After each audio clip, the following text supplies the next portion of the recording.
Hello everyone, welcome to SESH Publication. So today we are having Jalwant Singh sir with us. सबसे पहले तो sir आपको बहुत बहुत बधाई हो कि आपकी पुस्तक हमारी पब्लिकेशन के साथ में इस वर्ल्ड बुक फेयर पे अवेलेबल है. तो आपको कैसा लग रहा है उस बारे में कुछ बताइए. धन्यवाद मैम, थैंक यू.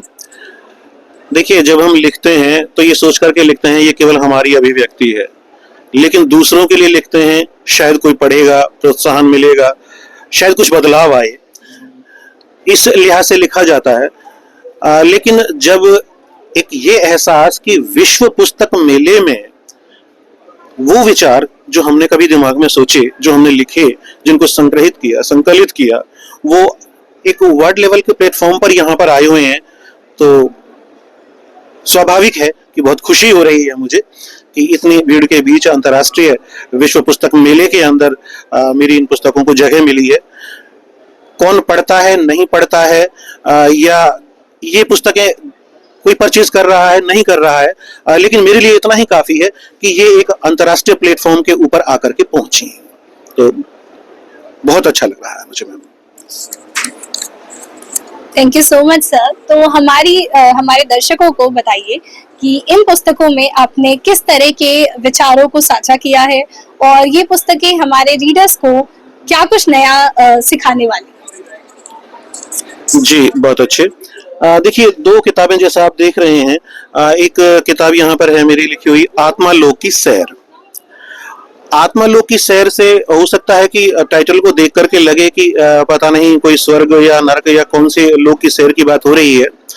तो यहाँ पर मेरे दो मोटो थे कि जब हम आत्मालोक की बात कर रहे हैं तो यहाँ पर मेरा जो स्पेशली फोकस करना था, आत्महत्या जो लोग करते हैं, किसी भी कारण से करते हैं, चाहे वो व्यक्तिगत सफलताएं हैं, चाहे वो दबाव है, लक्ष्य से दूर हट जाना, कोई भी कारण हो सकता है, तो उसके प्रति मैंने समाज में देखा कि एक नफरत जैसा माहौल या घृणा मैं कहूं कि ओहो इसने सुसाइड की कोशिश की है, कितना गलत काम किया है इसने.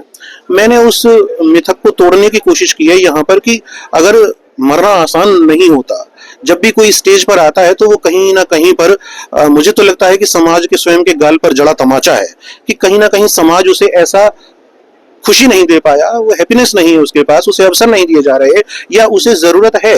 मनुष्य सामाजिक प्राणी है, सामाजिक इसलिए है कि मनुष्य को समाज चाहिए, लेकिन जब मनुष्य को ये लग रहा है कि समाज तो मेरे पास है ही नहीं, कोई भी मेरा अपना नहीं रहा, और जब उसे लगता है कोई भी मेरा अपना नहीं रहा, तब वो आत्महत्या जैसे कदम उठाता है. तो सामाजिक प्राणी होने के नाते उसे समाज का हिस्सा बनना चाहिए, और समाज जब नहीं कर पाता, अपनी उपस्थिति नहीं दे पा रहा, तो व्यक्ति निराश होकर के आत्महत्या करता है. तो इसमें अलग अलग लॉजिक, अलग अलग तर्क, उन आत्मा जो किसी भी कारण से आत्महत्या जिन्होंने कर ली, एक इमेजिनरी काल्पनिक एक कथा सोची गई जिसमें अलग घटनाओं के माध्यम से लोगों ने आत्महत्या क्यों की और उनके पीछे कारण क्या थे, उसके लिए जिम्मेवारी कहाँ तक, समाज की कितनी जिम्मेवारी बनती है, इस चीज को बताने की कोशिश की गई. और मेरा कोशिश ये थी कि सहानुभूति का वातावरण बने. अगर कोई मजबूरी में, विवशता में ऐसा कदम उठाता भी है तो उसे ग्लानि ना महसूस कराइए आप, बल्कि उसे अवसर दीजिएगा जिंदगी में दोबारा लौटने के. मकसद ये था इस किताब को लिखने का. दूसरा, जो स्वर्ग नरक के चक्कर में हम पड़े रहते हैं, ये भी बताना था कि सब स्वर्ग और नरक कहाँ बाहर कहीं नहीं है, इसी पृथ्वी पर है. और यहाँ पर जब आत्माओं के जो आत्महत्या कर गए, आत्महत्या लोक की जब बातें हैं, तो वहां पर देवदूत का मैंने इसमें प्रसंग डाले हुए हैं.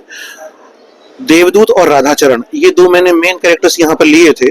देवदूत जो है वो अच्छी शक्तियों को रिप्रेजेंट करते हैं, और जो राधाचरण है वो स्वाभाविक पृथ्वी के वासी हैं, और जो समय से पहले अचानक उन्हें बुलावा आ गया और वो धरती से चले गए थे. तो ये एक काल्पनिक सोची गई थी, एक इवेंट सोची गई थी. तो एक ओर से तो राधाचरण उस आत्मलोक में प्रवेश करके तरह तरह से, चाहे वो आत्महत्या करने वाले लोग हैं, चाहे वो अन्य विषयों के लोग भी हैं, उनकी सैर कर रहे हैं. दूसरी ओर उनके अच्छे व्यक्तित्व को देख करके, उनकी अच्छी अच्छी बातों को सुन करके देवदूत बहुत प्रभावित होते हैं. तो देवदूत भी उन्हें आमंत्रित करते हैं कि चलिए, आपने मुझे इस लोक की सैर कराई, अब मैं पृथ्वी लोक की सैर कराता हूँ. तो आत्मालोक शब्द केवल मरने के बाद की ही आत्मा नहीं, बल्कि पृथ्वी पर जो लोग हैं उस आत्मालोक की भी सैर इसके अंदर है, और मरने के बाद के जीवन की जो एक कल्पना हम लोगों ने कर रखी है उसकी भी सैर है. कहने का मतलब है राधाचरण उस लोक में जाकर सैर करते हैं और देवदूत इस लोक में आकर के सैर करते हैं। दोनों सैर यहाँ पे दिखाई गई है इन दोनों पात्रों के माध्यम से। और ये बताया गया है कि पृथ्वी के ऊपर भी केवल और केवल नकारात्मक या गलत चीजें ही नहीं है, यहाँ पर भी बहुत अच्छे जीवन जीने वाले महापुरुष, व्यक्तित्व, ऋषि मुनि लोग हुए हैं जो कहीं पर भी स्वर्ग से कम नहीं है। तो बेसिकली ये चीजें बताने की कोशिश की गई थी इस किताब के अंदर। दूसरी किताब के बारे में थोड़ा सा बताया जाए। मन की महाभारत जो पुस्तक है मेरी, जैसा टाइटल से इंगित हो रहा है कि जब भी हम महाभारत का जिक्र करते हैं तो तुरंत ही भगवान कृष्ण और अर्जुन का प्रसंग हमें याद आ जाता है, कर्म की महत्ता के बारे में हमें पता चलता है। तो यहाँ पर भी बेसिकली थीम वहां से उठा करके लेकिन उसे वर्तमान से जोड़ने की कोशिश की गई है। मैंने जितना भी लिखा है अब तक, मुझे अवसर मिला जब मेरी कोशिश हमेशा ये रही है कि नकारात्मकता से सकारात्मकता की ओर आए हम, ऊर्जावान वातावरण की ओर चले हम। जो कुछ गलत है उसकी जिक्र ना किया जाए, वहां से हटा करके अच्छे पर क्या काम किया जाए। मन की वातावरण में भी वही संशय है।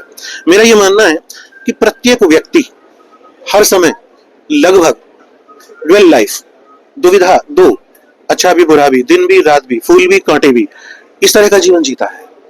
यानी प्लस माइनस साथ साथ चलते हैं। अगर हम केवल प्लस प्लस की उम्मीद करें, हम केवल लाभ लाभ की इच्छा करें, हम केवल शुभ शुभ की इच्छा करें, तो मुझे लगता है कि वो जीवन पूर्ण नहीं होता।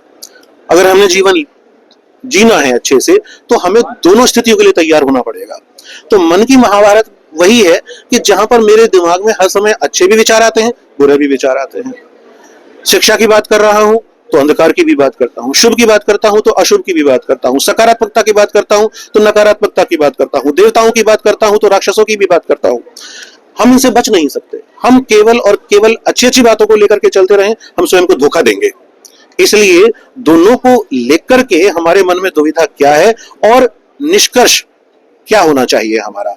अल्टीमेटली नकारात्मकता के ऊपर सकारात्मकता हावी होती है।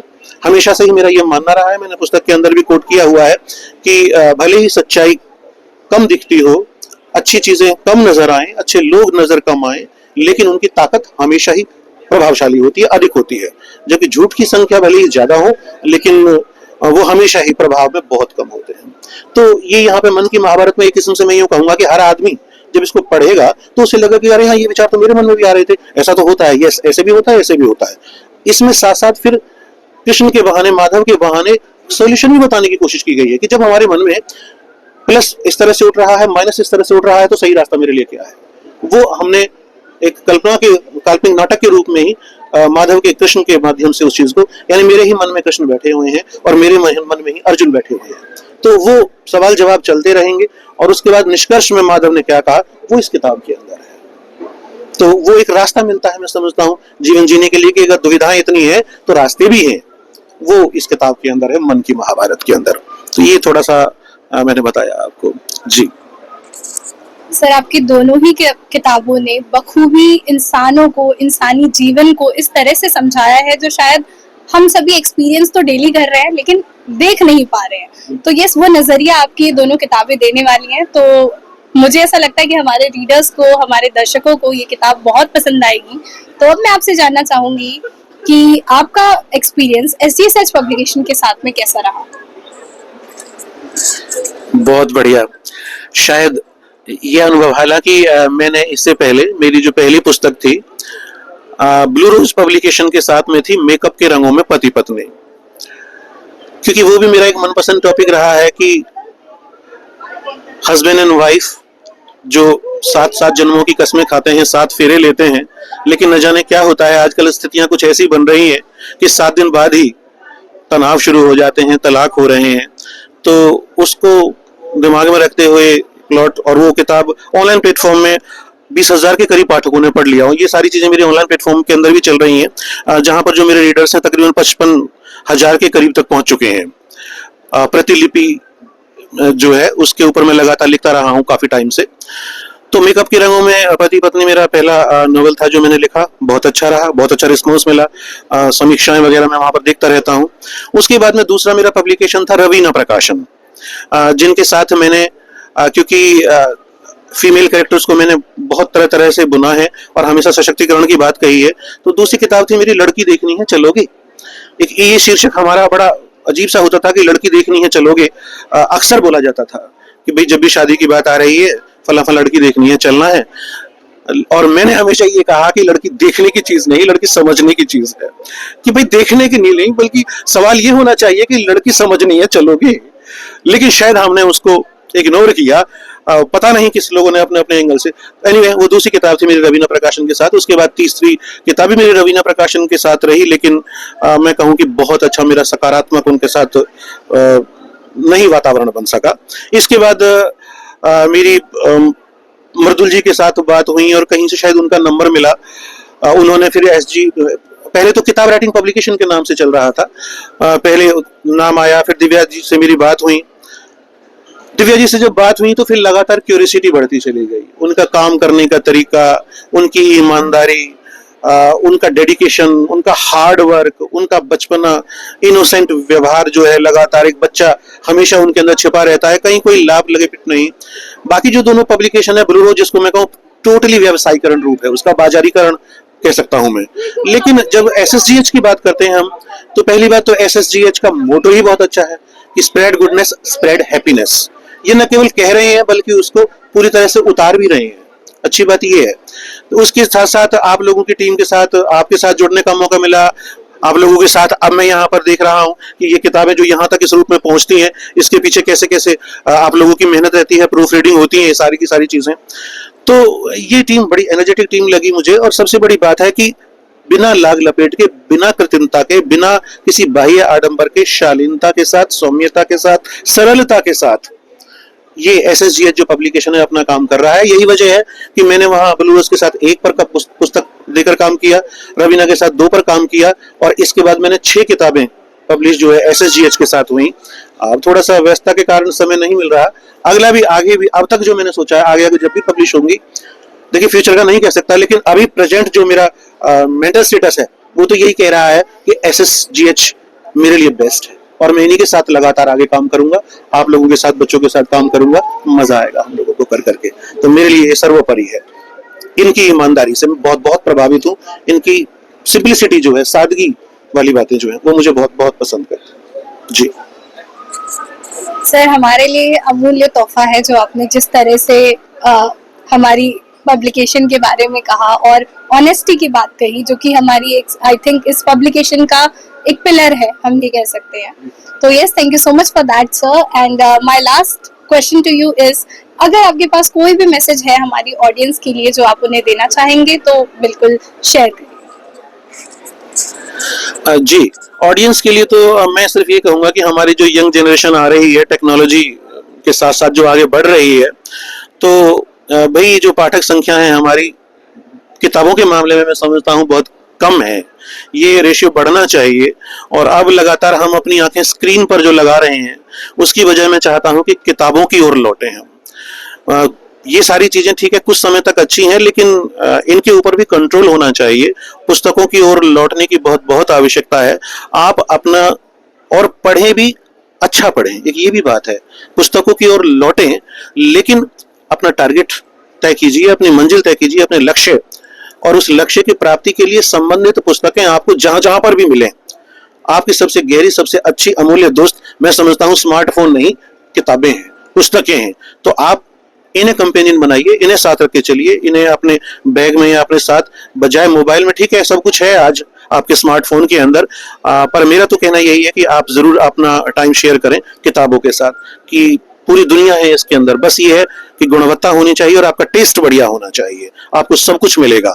इस स्वार्थी समाज में भले ही कुछ मिले ना मिले, लेकिन अगर आपका चयन सही है किताब का, तो आपको वहां पर जो आप चाहते हैं, आपको लक्ष्य प्राप्ति में वो चीज अवश्य सफलता दिलवाएगी। Thank you so much sir. तो अब मैं चाहूंगी कि आप अपने हस्ताक्षर इन 2 मूल्यवान पुस्तकों पे करें।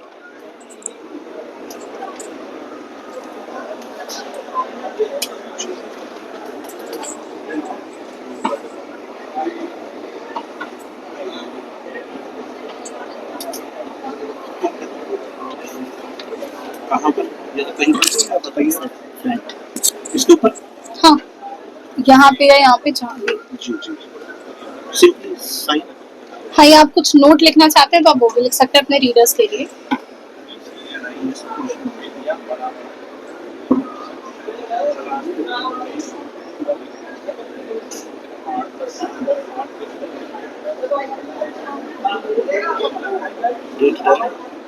डाल सकते हैं आप?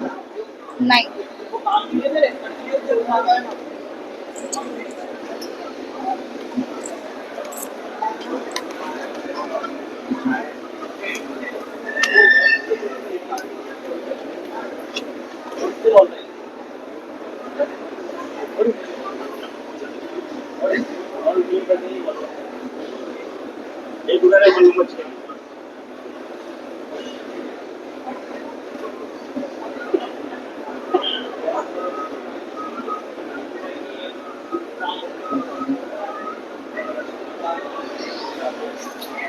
Thank you so much, sir.